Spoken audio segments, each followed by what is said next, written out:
Hello again. Ready for our next chapter, chapter 15, The Great Plan. We've absolutely got to stop them, Sophie cried. Put me back in your pocket, quick, and we'll chase after them, and we'll warn everyone in England that they're coming. Redunculous and impossible, the BFG said. They's going 2 times as fast as me, and they's finishing their guzzle before we's halfway. But we can't just sit here and do nothing, Sophie cried. How many girls and boys are they going to eat tonight? Many, the BFG said. The flesh lump eating giant alone has a most squawkling whoopsie appetite. Will he snatch them out of their beds while they're sleeping? Like peas out of a pottle, the BFG said. I can't bear to think of it, Sophie cried. Well, then don't, the BFG said. For years and years, I was sitting here on this very rock every night after night when they's galloping away, and I was feeling so sad for all the human beings they's gonna gobble up. But I's had to get used to it. There's nothing I can do. If I wasn't a twitchy little runty giant, only 24 feet high, then I'd be stopping them. But that's absolutely out the window. Do you always know where they're going? Sophie asked. Always, the BFG said. Every night they's yelling at me as they go bootling past. The other day, they was yelling, we's off to Mississippi and Missouri to guzzle 'em both. Disgusting, Sophie said. I hate them. She and the big friendly giant sat quietly side by side on the blue rock in the gathering dusk. Sophie had never felt so helpless in her life. After a while, she stood up and cried out, I can't stand it. Just think of those poor girls and boys who are going to be eaten alive in a few hours' time. We can't just sit here and do nothing. We've got to go after those brutes. No, the BFG said. We must, Sophie cried. Why won't you go? The BFG sighed and shook his head firmly. I's told you 5 or 6 times, he said. The third will be the last. I's never showing myself to human beings. Why ever not? If I do, they will be putting me in the zoo with all the jiggy drafts and caddy piddlers. Oh, nonsense, Sophie said. And they'll be sending you straight back to an orphanage. BFG went on. Grown-up human beings is not famous for their kindness. They is all squiffle rotters and grink sludgers. That simply isn't true, Sophie cried angrily. Some of them are very kind indeed. Who? The BFG said. Name one. The Queen of England, Sophie said. You can't call her a swiffle rotter or a grink sludger. Well, the BFG said, you can't call her a squeak pip or a not mucher either, Sophie said, getting angrier and angrier. The flesh lump eater is longing dearly to guzzle her up, the BFG said, smiling a little now. Who? The Queen? Sophie said, aghast. Yes, the BFG answered. Flesh lump eater says he's never eaten a queen, and he thinks perhaps she has an especially scrumptiddlyumptious flavor. How dare he? Sophie cried. But the flesh lump eater says there's too many soldiers around her palace, and he dares try. Give me just a second. I have to plug in my computer. Okay, back. And here they are sitting on the stones talking about what kind of plan they could make. He'd better not, Sophie said. He's also saying he'd like very much to guzzle one of the soldiers in his pretty red suit, but he's worried about those big black furry hats they's wearing. He thinks they might be sticking in his throat. Well, I hope he chokes, Sophie said. Flesh lump eater's a very careful giant, the BFG said. Sophie was silent for a few moments. Then suddenly, in a voice filled with excitement, she cried out, I've got it! By golly, I think I've got it! Got what? The BFG said. The answer, cried Sophie. We'll go to the Queen. It's a terrific idea. If I went and told the Queen about these disgusting man-eating giants, I'm sure she'd do something about it.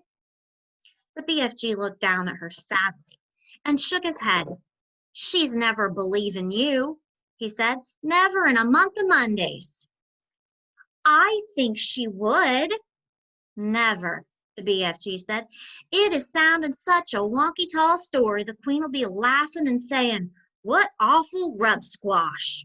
She would not. Of course she would, the BFG said. I's told you before that human beings is simply not believing in giants. Then it's up to us to find a way of making her believe them, Sophie said. And how is you getting in to see the Queen anyway? The BFG asked. Now hold on a sec, Sophie said. Just you hold on a sec because I've got another idea. Your ideas is full of crodswoggle, the BFG said. Not this one, Sophie said. You say that if we tell the Queen, she would never believe us.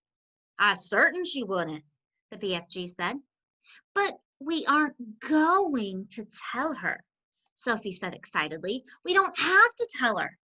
We'll make her dream it. That is an even more froth-bungling suggestion, the BFG said. Dreams is lots of fun, but nobody's believing in dreams either. You's only believing in a dream while you's actually dreaming it. But as soon as you's waking up, you's saying, oh, thank goodness that was only a dream. Don't you worry about that part of it, Sophie said. I can fix it. Never can you fix it, the BFG said. I can, I swear I can. But first of all, let me ask you a very important question. Here it is. Can you make a person dream absolutely anything in the world? Anything you like, the BFG said proudly. If I said I wanted to dream that I was flying in a bathtub with silver wings, could you make me dream it? Well, I could, the BFG said. But how? Sophie said. You obviously don't have exactly that dream in your collection. I do not, the BFG said, but I could soon be mixing it up. And how could you mix it up? It is a little bit like mixing a cake, the BFG said. If you's putting the right amounts of all the different things into it, you's making the cake come out any way you want. Sugary, spongy, curny, Christmassy, or grab squishy. It's the same with dreams. Go on, Sophie said. I has dillions of dreams on my shelves, right or left. Right, Sophie said. I has dreams about bathtubs, lots of them, and I has dreams about silver wings, and I has dreams about flying. So all I have to do is mix those dreams together in the proper way, and I's very quickly making a dream where you's flying in a bathtub with silver wings. I see what you mean, Sophie said, but I didn't know you could mix one dream with another. Dreams like to be mixed, the BFG answered. They's getting very lonesome all by themselves in those glassy bottles. Right, Sophie said. Now then, do you have dreams about the Queen of England? Oh, lots of them, the BFG said. And about giants? Of course, the BFG said. And about giants eating people? Swiggles of them, the BFG said. And about little girls like me? Those is the commonest of all, the BFG said. I has bottles and bottles of dreams about little girls. And you could mix them all up just as I want you to? Sophie asked, getting more and more excited. Well, of course, the BFG said. But how's this helping us? I think you's barking up the wrong dog. Now hold on, Sophie said. Listen carefully. I want you to mix a dream, which you will blow into the Queen of England's bedroom when she's asleep. And this is how it will go. Now, hang on a minute, the BFG said. How is I possibly going to get near enough to the Queen of England's bedroom to blow in my dream? You's talking dumb, silly.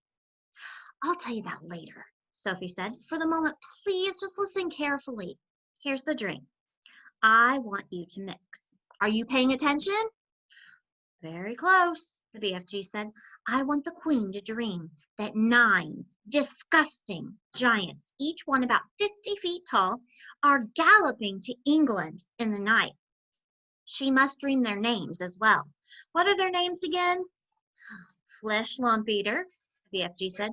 Man hugger, bone cruncher, child chewer, meat dripper, gizzard gobbler, maid masher, blood bottler, and the butcher boy. Let her dream all of those names, Sophie said, and let her dream that they'll be creeping into England in the depths of the witching hour and snatching little boys and girls from their beds. Let her dream that they'll be reaching into the bedroom windows and pulling the little boys and girls out of their beds. And then, Sophie paused. Do they eat them on the spot or do they carry them away first? She asked. They's usually just popping them straight into their mouths like popcorn, the BFG said. Put that in the dream, Sophie said, and then the dream must say that when their tummies are full, they'll go galloping back to giant country where no one can find them. Is that all? The BFG said. Well, certainly not, Sophie said. You must then explain to the queen in her dream that there's a big friendly giant who can tell her where all those beasts are living, so that she can send her soldiers and her armies to capture them once and for all. And now, let her dream one last and very important thing. Let her dream that there's a little girl called Sophie sitting on her windowsill who will tell her where the big friendly giant is hiding. And where is he hiding? Asked the BFG. We'll come to that later, Sophie said. So the queen dreams her dream, right? Right, the BFG said. Then she wakes up, and the first thing she thinks is, oh, what a horrid dream. I'm so glad it was only a dream. And then she looks up from her pillow, and what does she see? I don't know. What does she see? The BFG asked. She sees a little girl called Sophie sitting on her windowsill, right there in real life before her very own eyes. Well, how's you going to be sitting on the queen's windowsill, may I beg? The BFG said. You are going to put me there, Sophie said. And that's the lovely part about it. If someone dreams that there's a little girl sitting on her windowsill and then she wakes up and sees the little girl really is sitting there, that is a dream come true, is it not? I was beginning to see where you's driving to, the BFG said. If the queen's knowing that part of her dream is true, then perhaps she's believing the rest of it's true as well. That's about it, Sophie said, but I shall have to convince her of that myself. You said you's wanting the dream to say there's a big friendly giant who's also going to talk to the queen. Well, absolutely, Sophie said. You must. You're the only one who can tell her where to find the other giants. And how's I meeting the queen? Asked the BFG. I's not wanting to be shooted at by her soldiers. Well, the soldiers are only in the front of the palace, Sophie said. At the back, there's a huge garden, and there are no soldiers in there at all. There's a very high wall with spikes on it around the garden to stop people climbing in, but you could simply just walk right over that. How's you knowing all this about the Queen's Palace? The BFG asked. Last year, I was in a different orphanage, Sophie said. It was in London, and we used to go for walks all around there. Is you helping me find this palace? The BFG asked. I's never dared to go hiding, sneaking around London in my life. I'll show you the way, Sophie said confidently. I's frightened of London, the BFG said. Well, don't be, Sophie said. It's full of tiny, dark streets, and there are very few people about in the witching hour. The BFG picked Sophie up between one finger and a thumb and placed her gently in the palm of the other hand. Is the Queen's Palace very big? He asked. Again, here's the BFG holding Sophie. Huge, Sophie said. Then how's we finding the right bedroom? Well, that is up to you, Sophie said. You're supposed to be an expert at that sort of thing.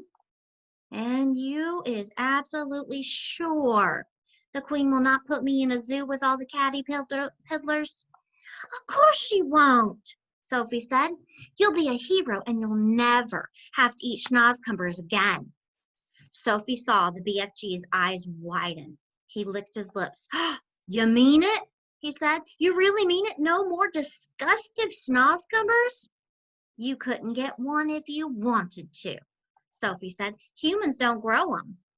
That did it. The BFG got to his feet. When do you want me to mix this special drink? He asked. Now, Sophie said. At once. When's we going to see the queen? He said.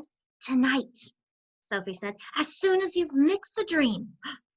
Tonight? The BFG cried. Why such a flush-bunkling hurry? If we can't save tonight's children, we can anyway save tomorrow's, Sophie said. What's more, I'm getting famished. I haven't had a thing to eat for 24 hours.